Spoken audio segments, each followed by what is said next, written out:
Ya pemirsa, baru saja kita melihat rangkaian upacara gelar pasukan dan kehormatan militer di mana ditutup langsung oleh Presiden Prabowo Subianto, dan saat ini sedang berlangsung foto bersama di mana Presiden didampingi oleh Wakil Presiden dan juga jajaran daripada pimpinan TNI, Menteri Pertahanan dan juga Kapolri. Dan untuk mengelaborasi hal-hal yang berkaitan dengan acara ini, kita kembali berbicara dengan pengamat militer Mas Anton. Mas Anton, kita melihat tadi pidato Bapak Presiden sangat berapi-api ya, terutama berkaitan dengan ancaman eksternal. Beliau menyoroti soal dinamika geopolitik, perang Timur Tengah. Apakah ini bisa menjadi sebuah arah kiblat bagi TNI yang saat ini untuk lebih fokus untuk pertahanan dan dari ancaman eksternal?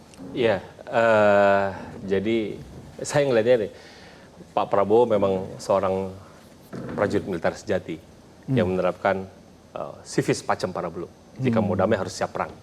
Gitu ya. Jadi bagaimana kemudian elaborasinya, dia melihat bahwa Indonesia seringkali diacak-acak, lalu itu satu gitu ya, jadi ngelihat internal itu, lalu juga kedua, dia juga ngelihat bagaimana ada instabilitas dari sisi kawasan regional dan internasional gitu. Jadi karena itulah dia kemudian menggarisbawahi tidak ada negara yang merdeka kalau tentaranya tidak kuat. Gitu. Jadi dengan kata lain bahwa apa yang ingin dia lakukan adalah untuk memperkuat itu. Gitu kan.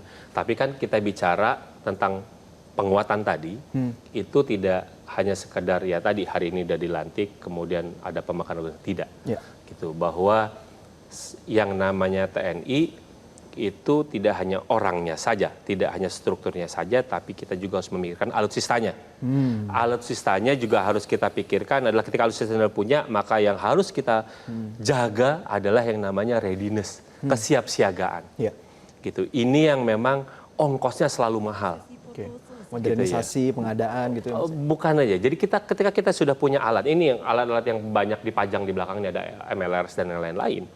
Itu harus ada readiness-nya. Jadi kalau kita punya barang itu tidak selalu kemudian kualitasnya walaupun nggak pernah dipakai, ini kita nggak pernah perang, kemudian tetap akan 100%, enggak. Dia lambat laun itu memang akan aus. Karena itulah dia butuh perawatan dan lain-lain. Untuk menjaga apa? Untuk menjaga misalnya kualitasnya tetap 90%, tetap 80% dan lain-lain. Gitu. Nah itu kan ongkosnya mahal. Gitu. Jadi ketika kita bicara tentang membangun TNI yang kuat, itu tentu itu pasti akan otomatis kita butuh anggaran yang kuat. Kalau butuh anggaran yang kuat, kita butuh juga perencanaan yang kuat. Karena jangan sampai misalnya kita ada pemekaran tambah 6 kodam ini, tadi yang saya ingatkan bahwa jangan menambah beban di anggaran rutin yang terlalu besar. Bagaimana kodam-kodam baru ini kemudian mungkin struktur birokrasinya itu bisa tidak sama banget dengan kodam-kodam yang udah establis, atau memang ada pengecilan dari kodam-kodam yang lain. Kenapa? Kan kita harus maintain bagaimana anggaran rutinnya itu tidak meledak gitu loh. Gitu. Apalagi kan udah kita tambah dengan adanya tadi 20 brigade gitu. Itu kan ngomong tentang personel kan itu harus digaji dan lain-lain. Iya, benar. Gitu. Jadi yang namanya pemeliharaan itu pasti ongkosnya besar. Mulai dari orang sampai alat. Ini yang bagi saya butuh pengelolaan yang ketat. Gitu. Ini kalau Menhan bilang bahwa anggaran pertahanan idealnya 1,5 dan targetnya 1,5 itu 1,5 PDB di akhir 2029, tahun 2009. Ya. Bappenas memang sudah lagi menyiapkan skenario itu, ada beberapa skenario. Tapi bagaimanapun juga pemanfaatannya itu kayak apa? Gitu. Akuntabilitasnya kayak apa? Bagaimana kita misalnya Presiden bisa memastikan misalnya zero tolerance to corruption. Gitu. Apalagi kan ini paling susah nih KPK dan lain-lain untuk mencermati ke arah sana. Gitu. Dengan alasan misalnya ada kerahasiaan dan lain-lain. Tapi kita harus mikirkan. Tadi kalau Pak Presiden kan sudah mewanti-wanti, ini tolong jaga anak buah modal itu kan itu juga syarat tentang kesejahteraan. Gitu. Ini pasti juggling tentang apa yang harus diprioritaskan. Itu paling berat. Kita mau memprioritaskan kenaikan kesejahteraan, tukinnya masih 70%, kalau kita naikin jadi 100%, nanti anggaran meledak lagi dan lain-lain. Ini yang memang bagi saya butuh kecermatan, butuh kejelian yang nanti harus dijelaskan dalam yang namanya kebijakan umum pertahanan negara dan lain-lain. Oke, Mas Anton, kita kembali menyimak rangkaian dari upacara gelar pasukan dan kehormatan. Kita melihat sepertinya hal yang ditunggu-tunggu dari rangkaian acara ini sudah dimulai ya, Mas Anton? Parade dan juga atraksi. Betul. Nanti juga kan akan ada terjun payung statik ya. Nanti itu. Ini justru menjadi ajang untuk mempertunjukkan kebolehan daripada pasukan kita ya, dari rangkaian demonstrasi dan lain sebagainya. Betul, dan tentu yang jauh kita harapkan bahwa ini satu memang ini menunjukkan bahwa kan ini pasukan-pasukan kita punya keahlian ya. Iya. Tapi yang kita pikirkan juga kan jangan sampai misalnya ini yang cuma sedikit aja gitu ya, tadi ya readiness-nya gitu dan lain-lain. Ini yang tentu kita harapkan dijaga karena menjaga mereka ini kan ketika 3 korps ini dinaikkan itu kan pasti artinya beban anggarannya besar karena kita tidak hanya memikirkan tentang bagaimana menambah dari sisi personel tapi juga menambah kekuatan mereka. Gitu. Kalau nambah kekuatan ya jangan sampai kekuatan yang lama kemudian turun tambah kekuatan baru gitu ya. Kayak alat di dalam hal ini gitu. Jadi bagaimana kita bisa juga ikut konsisten. Ini yang memang penting untuk dipikirkan kemudian ketika sudah kita mekarkan kayak gini di tengah kebijakan efisiensi bagaimana spend-nya itu stretch-nya tidak terlalu lebar. Gitu. Oke, Mas Anton, kita banyak tadi bicara soal analisa Mas Anton tentang internal ya. Iya. Kita kembali lagi bicara soal Wakil Panglima TNI yang saat ini berarti kita memperkirakan ada 5 bintang 4. 5 bintang 4. 5 bintang 4 ini bagaimana kita bicara hierarki dan juga bagaimana kita bicara hal-hal yang tidak tertulis di atas kertas tentang rantai komando dari budaya TNI ini. Oke. Pertama memang ada 5 di tubuh TNI secara umum ya. Ada 3 kepala staf dan ada 2, ada Panglima dan ada Wakil Panglima. Gitu. Sebenarnya harus dipisahkan ya, harus dipisahkan apa tugas kepala staf angkatan dan apa tugas Panglima TNI dan Wakil Panglima TNI. Kalau kepala staf itu tugasnya adalah pembinaan. Kalau pembinaan inilah bagaimana manajemen operasional day to day-nya mereka. Gitu ya. Jadi bagaimana karirnya, bagaimana latihannya dan lain itu diurus oleh siapa? Oleh kepala staf. Urusan Panglima TNI dan Wakil Panglima TNI adalah penggunaannya. Jadi kalau misalnya di tentara itu hobinya singkatan. Ada bin kuat dan ada gun kuat. Bin kuat itu panjangan dari pembinaan kekuatan. Urusannya kepala staf. Gun kuat itu adalah urusannya Mabes TNI, Panglima TNI dalam hal ini. Jadi penggunaan kekuatan.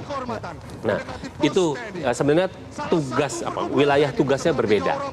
Gitu. Jadi untuk day to day latihannya itu nanti diurusin oleh kepala staf dan Panglima TNI dan Wakil Panglima TNI itu ngurusnya adalah penggunaan kekuatan. Nah, di Perpres TNI itu karena di Perpres organisasi TNI itu udah ngejelasin apa sebenarnya beda sih tugasnya. Beda tugas antara Panglima TNI dengan Wakil Panglima TNI. Kalau Panglima TNI jelas dia memimpin TNI, dia menjalankan kebijakan pertahanan negara, doktrin dan lain-lain. Kalau Wakil Panglima TNI adalah membantu Panglima TNI, gitu. Jadi membantu Panglima TNI, lalu juga dia sebagai koordinator pembinaan kekuatan tadi, kepala staf dia koordinatornya nih, untuk karena biar bisa terpadu karena setiap kepala staf kan dia hanya fokus pada matra-matranya, darat, laut, udara. Siapa yang koordinirnya? Wapangnya. Gitu. Selain dia kemudian membantu pelaksanaan tugas dari Panglima TNI. Jadi sebenarnya dari sisi di atas kertas itu sudah ada pemisahan. Cuma tusinya sudah diatur. Tusinya sudah diatur mana ruang kerjanya. Tapi memang ketika misalnya hari ini kita menyaksikan ada penguatan peningkatan status ya, ada Kopassus, Marinir, Kopasgat itu jadi bintang 3 semua. Nah, problemnya adalah kita itu ada banyak bintang 3 nih di TNI. Ada Pangkogap Wilhan, ada Pangkostrat.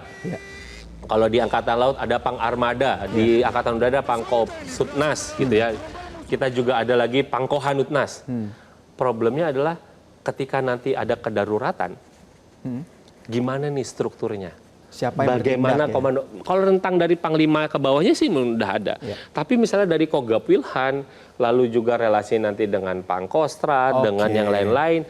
Ini yang bagi saya menjadi menarik untuk selalu di-exercise, disimulasikan. Gitu. Bagaimana misalnya simulasinya itu ketika kan ada perang itu sebenarnya kalau di luar gitu ya. Kita bicara tentang gladi posko gitu ya, simulasi besarnya. Itu tidak hanya domainnya militer saja, tapi ada keterlibatan non militer. Jadi kalau di Sesko Inggris misalnya ya, itu ada keterlibatan non militernya.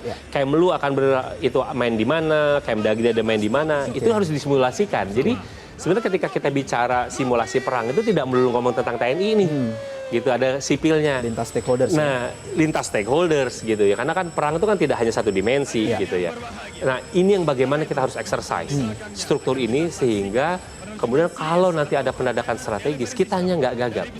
Dan ketika bicara tentang perangnya tadi, kita bicara tentang hibrida. Kadang-kadang ini adalah serangan siber, tapi ternyata dari militer asing dan lain-lain. Nah, ini kan juga harus di-exercise.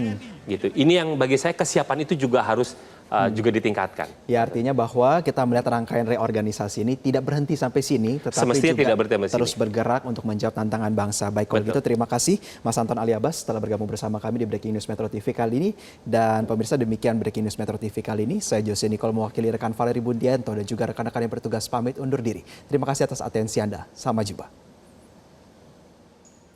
Mas, terima kasih. Tepat di atas dropping zone.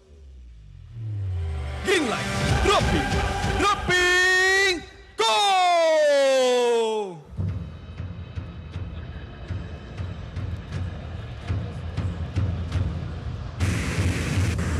Dapat kita saksikan, seluruh CDS berhasil mendarat dengan sempurna.